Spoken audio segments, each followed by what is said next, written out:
আমি আমার মায়ের হাতে বানানো শুটকি মাছ দিয়ে আজকে রান্না করব সবজি দিয়ে। শীতকালীন সবজি, বেগুন আছে, সিম, আলু, কাঁচা টমেটো এইসব দিয়ে শুটকিগুলি রান্না করব। আমি সবজিগুলি কেটে ধুয়ে নিয়েছি, আর এদিকে মাছটাও গরম পানি একটু হালকা ভেজে গরম পানি দিয়ে ভালো মতো ধুয়ে নিয়েছি। ধুয়ে নিয়ে এখন আমি এখানে একটু মশলা কষাবো। আমি দিয়ে দিয়েছি একটু পেঁয়াজ, একটু রসুন বাটা, হলুদ গুঁড়ো, মরিচের গুঁড়ো, একটু পানি দিয়ে মশলাটাকে লবণ দিয়ে দিলাম, কাঁচামরিচ দিয়ে দিলাম। মশলাগুলিকে ভালো মতো কষাবো।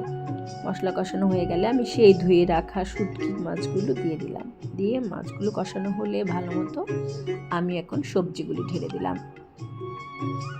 সবজিগুলি আমি এখানে ভালো মতো কষাবো। কষিয়ে নিয়ে তারপরে আমি এখানে পানি দিয়ে দিয়েছি পরিমাণ মতো। খুব ঝোলও থাকবে না, আবার একদম শুকাবেও না, ঠিক মাখো থাকবে। নামানোর আগে দিয়ে দিলাম ধনেপাতা।